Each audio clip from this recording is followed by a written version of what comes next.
नमस्ते स्टूडेंट्स, कैसे हैं आप सभी। और आप सभी का आपके अपने इस YouTube चैनल मैथ्स विजय पर तहे दिल से स्वागत करता हूं। और चलते हैं अपनी एक्सरसाइज 1.3 में। और इससे पीछे वाले वीडियो में मैंने आपको आपकी एक्सरसाइज 1.3 के नोट्स क्लियर करवाए थे। और उस एक्सरसाइज 1.3 के नोट्स जो है वो पूरे हिंदी भाषा में थे स्टूडेंट से। वो जो नियम थे वो नियम पूरे हिंदी भाषा में थे। और यदि आपके वो नियम थोड़े कम समझ में आए होंगे, क्योंकि मैंने पीछे वाले वीडियो में आपको कहा था कि थोड़े आपके कम समझ में आएंगे, और इससे अगले वाले वीडियो में मैं आपको एग्जाम्पल के साथ मतलब सवालों में प्रयोग करके इनको मैं अच्छी तरीके से क्लियर कराऊंगा, तो आपके क्लियर हो जाएगा स्टूडेंट्स। तो आज इस वीडियो में मैं आपको आपकी एक्सरसाइज 1.3 जो स्टूडेंट्स है उस 1.3 के पहले वाला एग्जाम्पल नंबर 9 से मैं स्टार्ट करने वाला हूं इस वीडियो में। और यदि आपने पीछे वाले जितने भी वीडियो बने उन सभी वीडियो को आपने नहीं देखा है तो इसी वीडियो के आई बटन और साथ ही डिस्क्रिप्शन बॉक्स में मैंने इस चैप्टर के जितने वीडियो बने उस वीडियो की प्लेलिस्ट का लिंक लगा दिया है। तो आप प्लेलिस्ट पर जाके उन सभी वीडियो को लगातार देख सकते हो स्टूडेंट्स।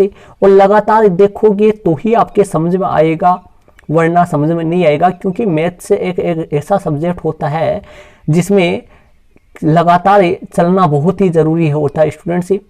तो और साथ ही स्टूडेंट्स वीडियो को स्टार्ट करने से पहले आपको ये कहता हूं कि जो स्टूडेंट से हमारे चैनल के बारे में जिनको पता नहीं है उनको तक वीडियो को जरूर शेयर कीजिए, ताकि उन्हें भी अपने जो लगातार सिलेबस करवाने वाले चैनल के बारे में पता चल सके, तो वो भी अपना जो कार्य है वो लगातार स्टार्ट कर सके स्टूडेंट्स।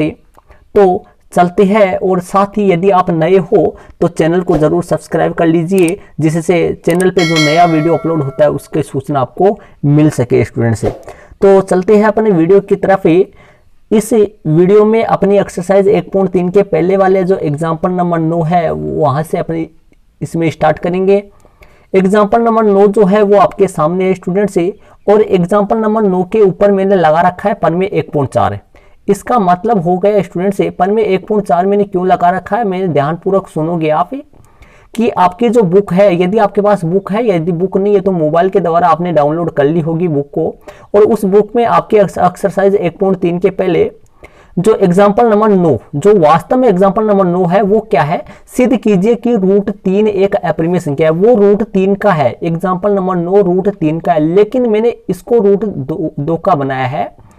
वहां पर एग्जाम्पल नंबर 9 है वो √3 का है, लेकिन पर में 1.4 एग्जाम्पल 9 आपकी बुक में एग्जाम्पल नंबर 9 के ठीक पहले पर में 1.4 जिसको मैंने एग्जाम्पल नंबर 9 डाल दिया है। और वो पर में 1.4 क्या है कि सिद्ध कीजिए कि √2 एक अपरिमेय संख्या है। और पर में 1.4 के ठीक बाद एग्जाम्पल नंबर 9 जो है वो क्या है, सिद्ध कीजिए कि √3 एक अपरिमेय संख्या है। मतलब वो √3 का है स्टूडेंट्स, वो √3 का है। तो आप पर में 1.4 जहां लिखा हुआ है उसको एग्जाम्पल नंबर 9 डाल लेना। और जो ठीक एग्जाम्पल नंबर 9 आपकी बुक में √3 वाला है उसको एग्जाम्पल नंबर 10 डाल लेना। और इसके ठीक आगे जो 10 आ रहा है उसको 11 डाल लेना, और उसके ठीक आगे वाले को 12 डाल लेना। मतलब इसी तरीके से एक एक को क्या करना, बढ़ाते चलना आगे की तरफ, एक एक को बढ़ा देना स्टूडेंट से। क्या कह रहा है एग्जाम्पल में 1.4 अर्थात एग्जाम्पल नंबर 9 जो है वो क्या है, सिद्ध कीजिए कि √2 एक अपरिमेय संख्या है। प्रश्न क्या है ध्यानपूर्वक सुन लीजिए। सिद्ध कीजिए या दर्शाइए भी हो सकता है, दर्शाइए, सिद्ध कीजिए या दिखाइए कि √2 एक अपरिमेय संख्या है। अब इसको ध्यानपूर्वक अपन करेंगे। किस तरीके से करेंगे ध्यानपूर्वक समझना। मैंने नियम लिखवाए थे इससे पीछे वाले वीडियो में, उन नियमों को अपन अब काम में लेंगे। अब समझ में आएंगे आपके वो नियम। सिद्ध कीजिए कि √2 एक अपरिमेय संख्या है। तो सबसे पहले अपन क्या कर लेते हैं, इसको मानते हैं। अब इस क्वेश्चन में अपने को अपरिमेय सिद्ध करवा रहा है, तो स्टूडेंट से अपरिमेय सिद्ध करवा रहा है तो अपने अपरिमेय से उल्टा अर्थात विपरीत अपन मानेंगे इसको। इसमें अपरिमेय अपने को सिद्ध करवा रहा है तो इसको अपन परिमेय मानेंगे। क्या मानेंगे स्टूडेंट से, परिमेय मानेंगे। तो ध्यानपूर्वक देखना, मैं साथ साथ समझाते जा रहा हूं और साथ साथ करते जाऊंगा और फॉर्मूले भी आपको क्लियर अच्छी तरीके से करवाते जाऊंगा। बीच में आप ध्यानपूर्वक समझते जाइए और अपनी रफ कॉपी और पेन लेकर साथ साथ करते जाइए। तो क्या वो सबसे पहले इसको अपरिमेय सिद्ध करना है, तो अपने को परिमेय मानना है। इसको मानना कि रूट दो एक माना कि रूट दो एक परिमेय संख्या है, परिमेय संख्या है, मतलब कि विपरीत लेना है स्टूडेंट से। माना कि रूट दो एक परिमेय संख्या है, अपने को अपरिमेय सिद्ध करना है। माना कि रूट दो एक परिमेय संख्या, मतलब अपरिमेय तो सिद्ध करना है लेकिन अपरिमेय ना मानकर परिमेय मानना है। माना कि रूट दो एक परिमेय संख्या है, इस तरीके से अपने को उल्टा लेना है। माना कि रूट दो एक परिमेय संख्या है, इसलिए और आप जानते हैं, अब देखना, और परिमेय संख्या में आपने पहला वाला जो नियम, ये जो नियम है ये आपके सामने आ चुके हैं, जो मैंने 3 नियम कल लिखे थे। 3 नियम कौन से थे? कुल 5 नियम थे। 3 वो नियम थे जिनकी सहायता से सिंगल रूट वाली संख्या, केवल रूट वाली संख्या को अपरिमेय सिद्ध करने के नियम थे। पहला वाला नियम क्या था? प्रत्येक परिमेय संख्या को p बटा q के रूप में लिख सकते हैं।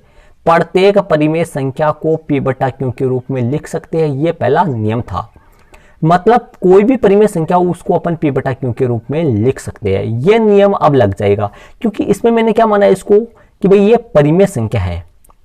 माना कि रूट दो एक परिमेय संख्या, इसको ये मान लिया गया कि रूट दो एक परिमेय है और ये परिमेय है, तो इसलिए इसको हम किस रूप में लिख सकते हैं? p बटा q के रूप में लिख सकते हैं।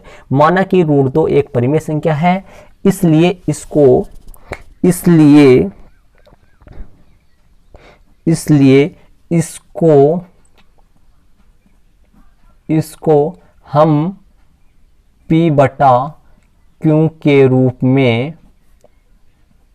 रूप में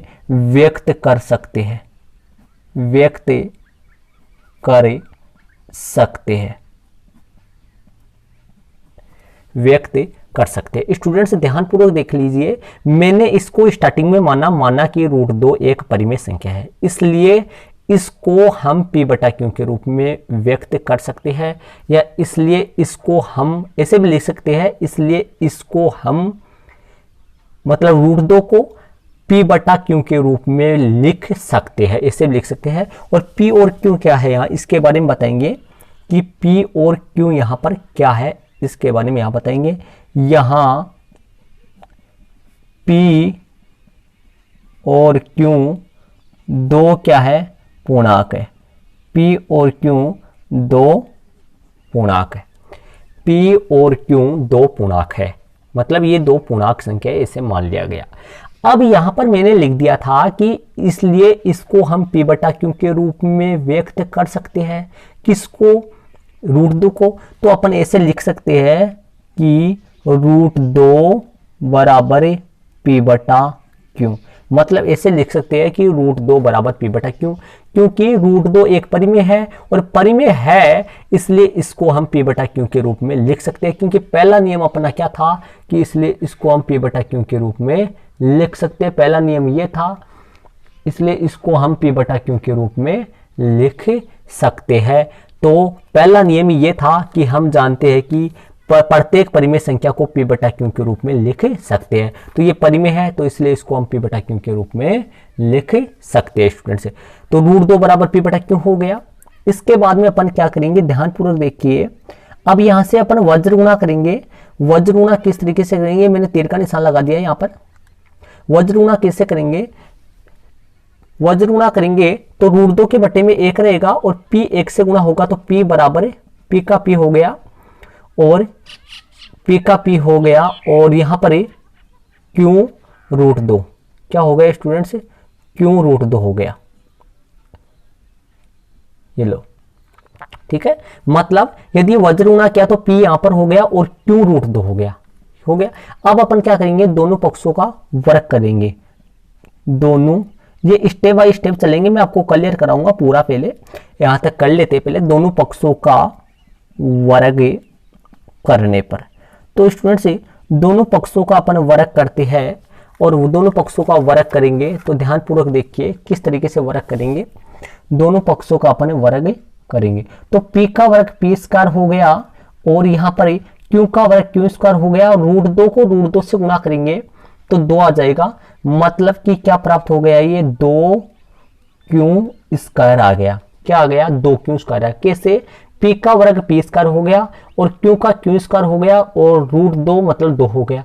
तो ये आपका समीकरण कौन सा आ गया, 1 आ गया। मतलब p स्क्वायर बराबर 2q स्क्वायर, p स्क्वायर बराबर 2q स्क्वायर, ये आपका समीकरण 1 हो गया। इसकी अपने को जरूरत पड़ेगी नीचे, इसलिए मैंने इसको समीकरण 1 लगाया है। अब इसके बाद में यहाँ पर देखना है स्टूडेंट से, यदि अपन इसके बटे में अपन इसको ले आए तो यहाँ पर देखना बटे में अपने इसके p स्क्वायर बराबर 2q स्क्वायर हो गया तो p स्क्वायर यहीं पे रहेगा अपना और बटा में 2 चला जाएगा। बटा में ये 2 है और 2 को सही लिखना और q को वैसे लिखना तो ये q स्क्वायर हो जाएगा यहाँ पर। अब यहाँ से देखना p स्क्वायर में 2 का भाग जा रहा है। इस कंडीशन से मतलब यहाँ से क्या अपने को समझ में आ रहा है कि p स्क्वायर में 2 का भाग जा रहा है। p स्क्वायर में 2 का भाग जा रहा है तो भागफल q स्क्वायर आ रहा है। इसका मतलब हो गया p स्क्वायर में किसका भाग जा रहा है, 2 का, तो भागफल क्या आ रहा है, q स्क्वायर हो रहा है। तो यहाँ पर क्या लिख देंगे अपन, यहाँ पर चूंकि आएगा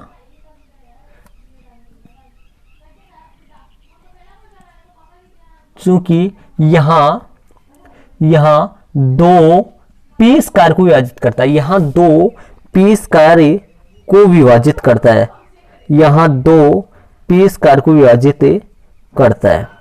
मतलब यहाँ 2 जो है वो p स्क्वायर को विभाजित करता है। ध्यानपूर्वक देखिए, p स्क्वायर में 2 का भाग दिया जाए तो q स्क्वायर आता है, तो मतलब p स्क्वायर में 2 का पूरा पूरा भाग जा रहा है। इसलिए यदि p स्क्वायर में 2 का पूरा पूरा भाग जा रहा है, इसलिए 2 p स्क्वायर को विभाजित करता है, इसलिए 2 p को b विभाजित करेगा। 2 किसको विभाजित करेगा, p को भी विभाजित करेगा। स्टूडेंट्स थोड़ा सा आपको बोरिंग लग रहा है ये, लेकिन आपके इसको यदि इस टाइप के 2-3 सवाल आप कर लोगे आराम से, क्लियरिटी आपकी स्टेप बाय स्टेप क्लियर हो जाएगा। अब ये नियम लग गए, यहाँ पर कौन सा नियम लगा है ध्यानपूर्वक देखिए, ये कट हो गया मेरे से। चूंकि यहाँ 2 p स्क्वायर को विभाजित करता है, इसलिए 2 यहाँ पे मैंने कोमा की यूज किया है, 2 p को भी विभाजित करेगा। तो अब यहाँ से नियम बताता हूं मैं, ध्यानपूर्वक देखिए। देखो मैंने दूसरा जो नियम लिखा था वो क्या था, यदि p a स्क्वायर को विभाजित करता है, यदि p किसी संख्या के वर्ग को विभाजित करता है तो p उस संख्या को भी विभाजित करेगा। तो यहाँ पर ध्यानपूर्वक देखिए, 2 जो है वो p स्क्वायर को विभाजित करता है। यहां से अपने को देखो, यहां से मतलब इस लाइन से यहाँ क्या लिखा हुआ है, p स्क्वायर बटा 2 बराबर q स्क्वायर। मतलब यहां से अपने ये समझ में आ रहा है कि p स्क्वायर में 2 का पूरा पूरा भाग जाता है और q स्क्वायर भागफल आता है। मतलब 2 p स्क्वायर को विभाजित करता है, इसलिए 2 p को भी विभाजित करेगा। यहां से ये समझ में आ गया। और यदि 2 p को भी विभाजित करेगा, मतलब 2 का भाग p में पूरा पूरा भाग जाएगा। तो p बराबर में क्या लिख सकता हूं, 2c लिख सकता हूं। p बराबर क्या लिख सकता हूं, 2c लिख सकता हूं। और चूंकि यहां जो c है, c एक पूर्णांक है, चूंकि c एक क्या है, पूर्णांक है। c क्या है, एक पूर्णांक है। मतलब क्यों, कि 2 p स्क्वायर को विभाजित करता है। 2 स्टूडेंट्स जब p स्क्वायर को विभाजित करता है, मतलब p बराबर 2c हो गया। क्यों, क्योंकि 2 p को विभाजित करता है, 2 में p का पूरा पूरा, 2 का भाग p में पूरा पूरा भाग जाता है। मतलब p 2 से विभाजित हो रहा है, तो p बराबर 2c लिख सकता हूं। क्यों, ध्यानपूर्वक देखिए, जब p 2 से विभाजित करता है, p जो है p को 2 विभाजित करेगा, मतलब p को 2 विभाजित करेगा। तो ध्यान से देखना, जब 2 p को विभाजित करेगा तो p की जगह या तो यहाँ 6 होगा या 8 होगा या फिर 10 होगा, ऐसी संख्या होगी। मतलब 2 पी को विभाजित करता है तो पी की जगह 6, 8, 10 होगा। तो 6 को मैं क्या लिख सकता हूँ, 2 गुना 3 लिख सकता हूँ। 8 को मैं क्या लिख सकता हूँ, 2 गुना 4 लिख सकता हूँ। तो मतलब 2 तो आने वाला ही है और यहाँ पर कितनी भी संख्या हो सकती है। तो जब किसी भी संख्या में 2 का पूरा पूरा भाग जाता है तो उस संख्या को 2 गुना के रूप में लिख सकते हैं। जैसे 10 में 2 का पूरा पूरा जा रहा है तो मैं 10 को लिख सकता हूँ 2 गुना 5 से। 12 में 2 का भाग पूरा पूरा जाता है तो 12 को मैं क्या लिख सकता हूँ, 2 गुना 6 लिख सकता हूँ। इस तरीके से अपन यदि यहाँ 2p को विभाजित करेगा, अब 2p को विभाजित करेगा तो मैं p बराबर क्या लिख सकता हूँ, p बराबर 2c लिख सकता हूँ। अभी यहाँ पर रिटर्न क्या करेंगे, दोनों पक्षों का फिर से वर्ग करेंगे, दोनों पक्षों का वर्ग करने पर। तो स्टूडेंट्स दोनों पक्षों का फिर से वर्ग करेंगे, ध्यानपूर्वक देखना। पी स्क्वायर बराबर है 2c का होल स्क्वायर, मतलब पी स्क्वायर बराबर 4c स्क्वायर हो गया। कितना हो गया, ध्यानपूर्वक देखिए, आराम से अपन क्लियर करेंगे इसको, जल्दी नहीं है कोई। पी स्क्वायर बराबर 4c स्क्वायर हो गया। अब यहां से पी स्क्वायर का मान रख देता हूं मैं समीकरण 1 से, और समीकरण 1 से पी स्क्वायर का मान आपके सामने है, देख लीजिए ये रहा। यहां से मान रख देता हूं मैं, पी स्क्वायर का मान क्या था, 2q स्क्वायर, 2q स्क्वायर बराबर 4c स्क्वायर, 2q स्क्वायर बराबर 4c स्क्वायर। मतलब यहां मान, चूंकि समीकरण कौन से 1 से, चूंकि समीकरण 1 से, मतलब जो समीकरण 1 से यहाँ पर जो मान रखा है मैंने, पी स्क्वायर की जगह क्या रख दिया, 2q स्क्वायर। ये मान कहाँ से रख दिया, समीकरण 1 से। तो अब यहाँ से क्या करेंगे अपन, 2q स्क्वायर यही रहेगा, 2 ऐसे लिखना, थोड़ा 2 गुंडी लगा के लिखना और q को सीधा लिखना, 2q स्क्वायर बटा 4 बराबर c स्क्वायर। देखो मतलब ये 4 यहाँ पर गुणा में थे तो इधर भाग में आ गया, और 2 का भाग 2 से मैं 4 को काट दूंगा, मतलब 2 का भाग 4 में दूंगा तो 2 आ जाएगा।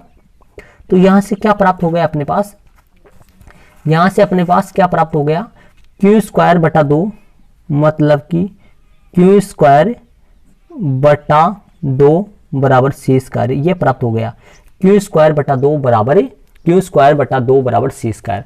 तो ध्यान से देखना स्टूडेंट्स, एक तो यहां तक मैंने ये वाला, एक आप ये वाला देखिए यहां से ये वाला, और इन दोनों में क्या डिफरेंस है ये देखिए आप। यहाँ पे क्या लिखा है, पी स्क्वायर बटा 2 बराबर क्यू स्क्वायर, ऐसा लिखा हुआ है। यहाँ पे क्या लिखा हुआ है, क्यू स्क्वायर बटा 2 बराबर सी स्क्वायर। मतलब यहाँ पर पी स्क्वायर में 2 का भाग जा रहा है पूरा पूरा तो क्यू स्क्वायर आता। तो इनके लिए ये लाइन आई कि यहाँ 2 पी स्क्वायर को विभाजित करता है तो 2 पी को भी विभाजित करेगा। इसी तरीके से यहाँ पर 2 पी स्क्वायर के लिए लाइन आ गई, तो इसी तरीके से यहाँ 2 क्यू स्क्वायर को विभाजित करता है तो क्यू स्क्वायर के लिए लाइन यहाँ पर लिख देंगे स्टूडेंट्स। तो इसके बाद में देखना आगे अपन करते हैं इसको। यहाँ पर क्या लिखा है, क्यू स्क्वायर बटा 2 बराबर सी स्क्वायर। मतलब आप क्या लिखेंगे इसके आगे, यहाँ 2 क्यू स्क्वायर को विभाजित करता है इसलिए 2 क्यू को भी विभाजित करेगा, इसे यहाँ पर लिखेंगे। मतलब अब यहाँ पर क्या लिखेंगे अपन, ध्यान से देखना।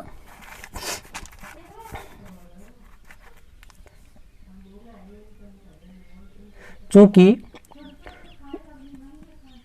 यहाँ 2 क्यू स्क्वायर को विभाजित करता है,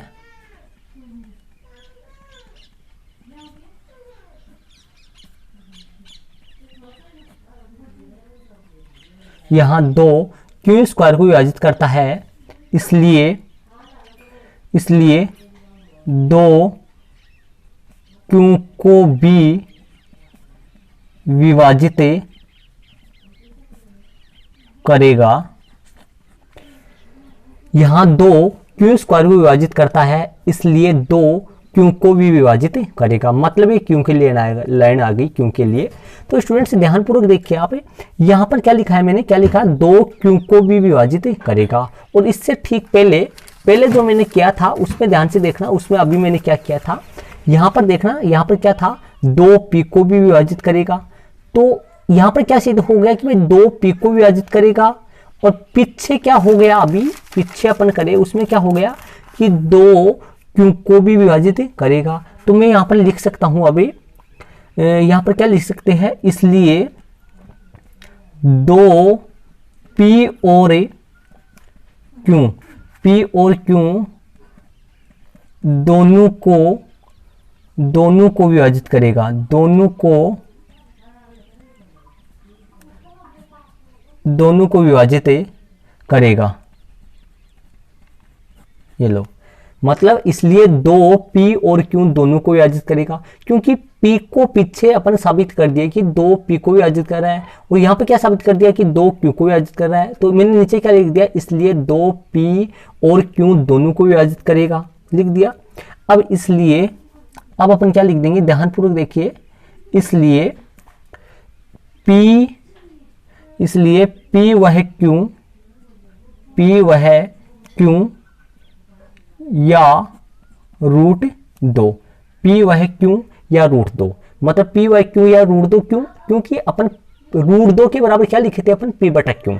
तो या तो √2 बोलो चाहे P/Q बोलो, दोनों सेम है। P/Q या √2 के उभयनिष्ठ गुणनखंड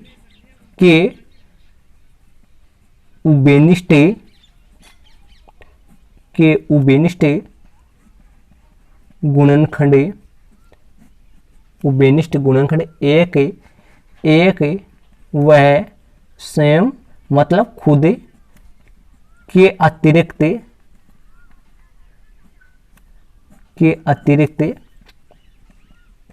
एक वह स्वयं के अतिरिक्त 2B है। ये लो स्टूडेंट्स, कितना है, 2B है। अब ध्यानपूर्वक देखिए, मैं आपको क्लियर कराता हूं।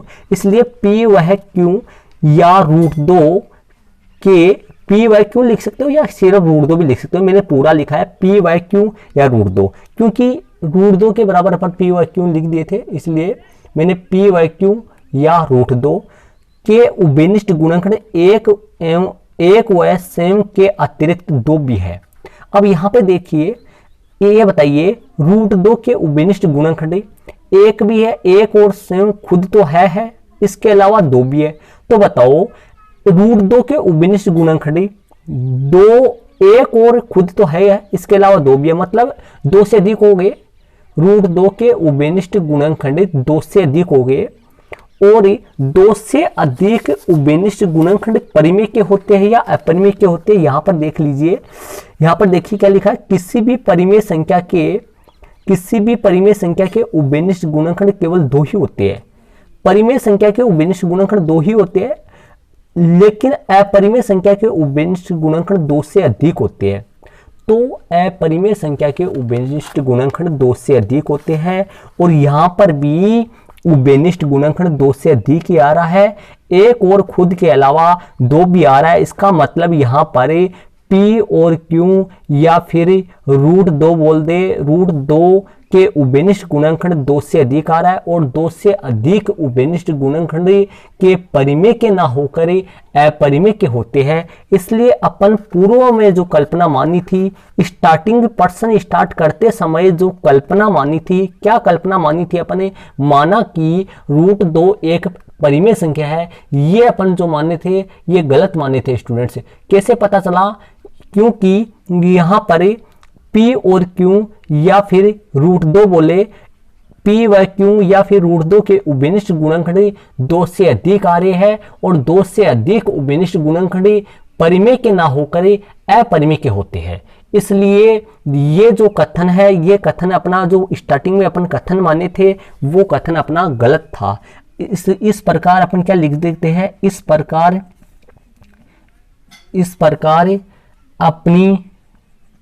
प्रकार अपनी पूर्व में मानी गई कल्पना गलत है। क्या लिखा मैंने, इस प्रकार अपनी पूर्व में मानी गई कल्पना गलत है। मतलब पहले जो अपनी स्टार्टिंग में जो अपने कल्पना माने थे, वो कल्पना अपनी क्या है स्टूडेंट्स, गलत है। इसलिए अपनी पूर्व में मानी गई कल्पना क्या है, गलत है। पूर्व में क्या मानी थी अपने, कि माना कि √2 एक परिमेय संख्या है, और ये जो कल्पना स्टार्टिंग में मानी थी, ये कल्पना मानना था ना, वो जो कल्पना थी वो अपने गलत माने थे, क्योंकि ये सही होती तो यहाँ उभयनिष्ठ गुणनखंड केवल 2 ही आते, लेकिन यहाँ उभयनिष्ठ गुणनखंड 2 से अधिक आ रहे हैं। 2 से अधिक मतलब एक हो रहा है, एक खुद, एक और खुद तो सबका होता ही है, लेकिन इसके अलावा 2 भी है। 2 क्यों है स्टूडेंट्स? क्योंकि 2 का 2 पी को भी विभाजित कर रहा है और क्यू को भी विभाजित कर रहा है, और जिस संख्या में 2 का पूरा पूरा भाग जाता है तो उस संख्या का 2 एक गुणनखंड होता है। मतलब तो 2 का भाग पी में भी जा रहा है और क्यू में भी जा रहा है, तो 2 पी व क्यू दोनों को विभाजित कर रही है, इसलिए 2 पी व क्यू का उभयनिष्ठ गुणनखंड है। और पी और क्यू के बराबर में स्टार्टिंग में अपन क्या माने थे? √2, कि भाई √2 को अपन p बटा क्यू के रूप में लिख सकते हैं। तो p और q के उभयनिष्ठ गुणनखंड जब 2 से अधिक है तो √2 के भी उभयनिष्ठ गुणनखंड 2 से अधिक है, क्योंकि p और q बोले या फिर √2 बोले कोई दिक्कत नहीं है, दोनों सेम ही है, सेम ही है, समान ही है दोनों स्टूडेंट्स। तो अपन क्या लिख देंगे अभी? इस प्रकार अपनी पूर्व में मानी गई कल्पना गलत है। अपने पूर्व में क्या माने थे कि माना कि √2 एक परिमेय है, तो लेकिन ये परिमेय नहीं है, ये तो अपरिमेय है। तो अपन क्या लिख देंगे यहाँ? अतः √2 एक अपरिमेय संख्या है। क्या मान लेंगे अपन? अतः √2 एक अपरिमेय संख्या है। मतलब अपन मान लेंगे अतः √2 एक अपरिमेय संख्या है। अतः √2 एक अपरिमेय संख्या है। ये अपना स्टूडेंट सिद्ध हो गया। हैंस प्रूफ लगा देता हूँ, या हिंदी में लिखना चाहो तो हिंदी में लिख देना कि भाई इति सिद्धम हो गया। तो स्टूडेंट्स ये अपना एग्जाम्पल नंबर जो 9 है वो क्लियर हो चुका है। मैं इसको एक बार और आपको अच्छी तरीके से क्लियर कराता हूँ, आप ध्यानपूर्वक आप देखोगे, एक बार ध्यान से देखना। स्टार्टिंग में आपको दिखाता हूँ, पहले स्टार्टिंग में अपन कैसे करे हैं वो देखते हैं।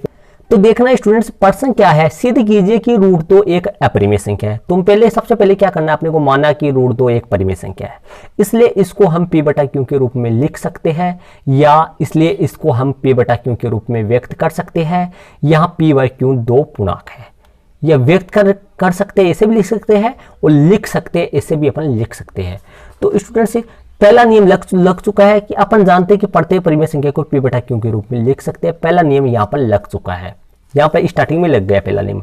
तो इसलिए √2 के बराबर p बटा क्यू के रूप में लिख दिया, तो √2 बराबर p बटा क्यू हो गया। वज्र गुणा किया तो p बराबर क्यू √2, दोनों पक्षों का वर्ग किया तो p², और √2 को √2 से गुणा करूंगा 2 आएगा, और q², p² बराबर 2q² हो गया। इसके बाद में स्टूडेंट से ध्यान दीजिए, p² यही है, और ये 2 गुणा में तो इधर किस में आ गया? भाग में आ गया, तो बन क्या गया? p² बटा 2 बराबर q² बन गया। मतलब p² में 2 का पूरा पूरा भाग जा रहा है और भागफल q² आ रहा है। तो यहाँ पर क्या लिखा मैंने? चूंकि यहाँ 2 कोमा लगा के देखो, ये रहा 2 p² को विभाजित करता है, इसलिए 2 p को भी विभाजित करेगा। तो 2 p को विभाजित करेगा, तो मैं p को क्या लिख सकता हूँ? p बराबर 2c। यहाँ c एक क्या है? पूर्णांक है। c क्या है स्टूडेंट्स? एक पूर्णांक है। ठीक है, तो दोनों पक्षों को फिर वर्ग करूंगा तो c यहाँ पर कोई संख्या ले ली, मतलब 2 का भाग यदि p में दे तो कितने बार जाएगा? c। यदि p की जगह 6 हो तो बताओ यहाँ पर क्या आएगा? p की जगह यदि 6 हो तो p बराबर यहाँ क्या आएगा? 2 गुणा 3 आएगा स्टूडेंट्स। और यदि ध्यान से देखना, p की जगह यदि 8 हो तो यहाँ p बराबर क्या आएगा? 2 गुणा 4 आएगा। यदि यहाँ पर 10 हो तो p बराबर क्या आएगा? 2 गुणा 5 आएगा। मतलब यहाँ पर कैसी संख्या होनी चाहिए? सम होगी 6, 8, 10, 12 ऐसी संख्या होनी चाहिए जिसमें 2 का भाग पूरा पूरा चला जाए, ऐसी संख्या यहाँ होनी चाहिए स्टूडेंट्स। तो p बराबर 2c हो गया। दोनों पक्षों का वर्ग करने पर p² बराबर 2c का होल स्क्वायर, मतलब p² बराबर 4c²। तो p² की जगह मैंने क्या रख दिया? ध्यानपूर्वक देखिए, समीकरण 1 से p² की जगह समीकरण 1 से देखो ये रहा, क्या रख दिया मैंने? 2q² रख दिया, और 4c² यहीं पर है, 4 बट्टे में आ गया, 2 का भाग मैंने 4 में दिया तो कट गया, q² बटा 2 हो गया बराबर c² हो गया। अब यहाँ पर देखिए, ये जो बात है ये वाली p² बटा 2 बराबर p² बटा 2, और यहाँ पर क्या आ रहा है? p² बटा 2, और यहाँ पर क्या आ रहा है? q² बटा 2। मतलब यहाँ पर और यहाँ पर सेम ही आ रहा है, तो मैंने यहाँ क्या लिखा, यहाँ 2 p स्क्वायर को विभाजित करता है, इसलिए 2 p को भी विभाजित करेगा। तो यहाँ जो बात मैंने p के लिए लिखी है यही बात मैं q के लिए लिख दूंगा।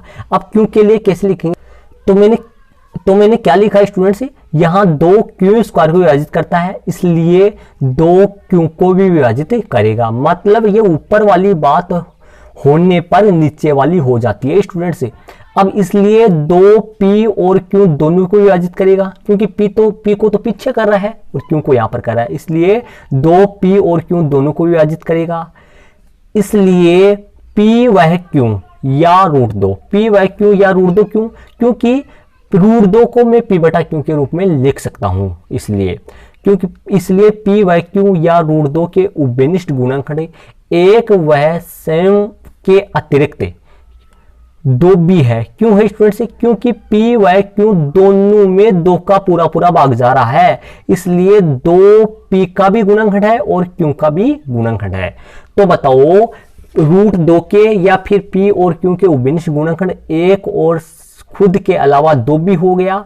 इस प्रकार अपनी पूर्व में मानी गई कल्पना गलत है। ये गलत क्यों है, ये देख लो, ये गलत क्यों है, क्योंकि अपन स्टार्टिंग में शुरू में क्या माने थे, माना कि √2 एक परिमेय संख्या है, और यहां पर ध्यान दे लीजिए नियम में परिमेय संख्या के उभयनिष्ठ गुणनखंड 2 ही होते हैं, लेकिन अपरिमेय संख्या के उभयनिष्ठ गुणनखंड 2 से अधिक एक और स्वयं खुद के अलावा और भी संख्या होती है। तो ये बताइए यहाँ पर, और ये जो नियम है ये पीछे लग चुका है और ये नियम अब लग चुका है। अब ये बताइए मेरे को कि यहाँ पर पीछे अपन क्या माने थे, माना कि √2 एक परिमेय, ये माना था ना, तो लेकिन परिमेय के उभयनिष्ठ गुणनखंड तो 2 ही आने चाहिए, लेकिन यहाँ 2 ही नहीं आ रहे, मतलब एक और खुद के अलावा 2 भी आ रहे, मतलब 2 से अधिक गुणनखंड यहाँ पर आ रही है। इसका मतलब √2 एक परिमेय नहीं है, ये अपरिमेय आता है, √2 एक अपरिमेय संख्या है, हेंस प्रूव।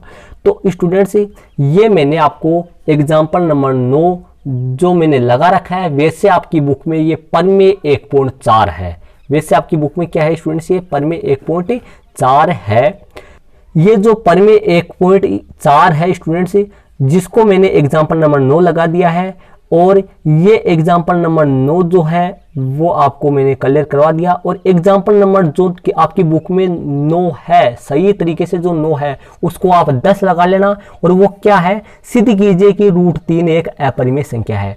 तो स्टूडेंट्स जिस तरीके से मैंने √2 वाला किया है वैसे ही आप √3 वाला कर लेना, और कमेंट्स बॉक्स में कमेंट्स जरूर से करके बताओगे मेरे को कि आपको समझ में आ गया। जहां जहां मैंने 2 लगाया है वहां आप 3 लगा देना, तो आपका एग्जाम्पल नंबर 10 से क्लियर हो जाएगा। और प्रश्नावली में प्रश्न नंबर जो पहला है वो √5 का है, तो जहां मैंने √2 लगाया वहां √5 लगा देना। तो ये कुल मिलाकर ये जो क्वेश्चन है स्टूडेंट्स, ये कितने क्वेश्चन है, देखो √2 वाला है, √3 वाला है, √5 वाला है, कभी तो √7 वाला भी आ जाता है। तो ये तो 1.4 की परिमेय 1.4 है, जिसको मैंने एग्जाम्पल नंबर 9 लगा दिया है, और ये एग्जाम्पल नंबर 9 सही तरीके से जिसको आप 10 लगा लेना। और ये प्रश्नावली में पहला सवाल है। तो जिस तरीके से मैंने √2 वाला किया है सेम टू सेम वैसे ही √3 वाले होंगे, और वैसे ही 5 वाला होगा, और वैसे ही 7 वाला होगा। सिर्फ आपको 2 की जगह चेंज करना है, 2 की जगह 3 वाला करना है, 2 की जगह 5 वाला करना है। इस तरीके से आपको मतलब सेम ही बदलना है, 2 की जगह 3 कर देना, और 5 वाला करो तो 5 कर देना, बाकी तरीका सेम आएगा। कुछ नियमों को भी समझना, नियम इसमें 3 लगे, पहला नियम यहाँ पर लगा है और दूसरा नियम यहाँ पर लगा है, और जो दूसरा नियम है एक यहाँ पर भी लग गया और एक यहाँ पर लग गया लास्ट में। तो इस तरीके से कुल 3 नियम लगे हैं। तो स्टूडेंट्स शायद उम्मीद करता हूँ कि आपके थोड़ा समझ में पूरा नहीं आया होगा, कम आया है, लेकिन समझ में जरूर आया है। ये इससे अगले वाली वीडियो में मैं आपको एग्जाम्पल नंबर 10 करेंगे, जिसमें √3 को अपरिमेय सिद्ध करवा रहा है, वो अपने करेंगे। तो स्टूडेंट्स एक कमेंट्स बॉक्स में कमेंट्स जरूर से करना, मैं फिर बोल रहा हूँ कमेंट्स करना, जिससे मेरे को ये बताना कि सर समझ में आया या कम समझ में आया या कितना समझ में आया। आप वीडियो को एक बार देखने से समझ में नहीं आएगा, वीडियो को आप पीछे ले जाकर मतलब बैक करके आप पीछे एक दो बार, कम से कम आप वीडियो को 2 बार देखें तो आपके समझ में आएगा। 3 बार देखें तो और भी समझ में आएगा, लेकिन कम से कम 2 बार तो जरूर देखें तो आपके स्टूडेंट समझ में आ जाएगा अच्छी तरीके से। और इससे ठीक अगले वाले वीडियो में अपन मिलेंगे। तो स्टूडेंट्स, ये वीडियो आपको कैसा लगा कमेंट्स बॉक्स में कमेंट्स करें और साथ ही वीडियो को लाइक करें। और यदि आप चैनल पे नए हो तो चैनल को जरूर सब्सक्राइब कर लीजिए, और ये जिससे नया वाला वीडियो जो चैनल पे अपलोड होता है उसका नोटिफिकेशन सबसे पहले आप तक पहुंच सके। ओके स्टूडेंट्स, जय हिंद।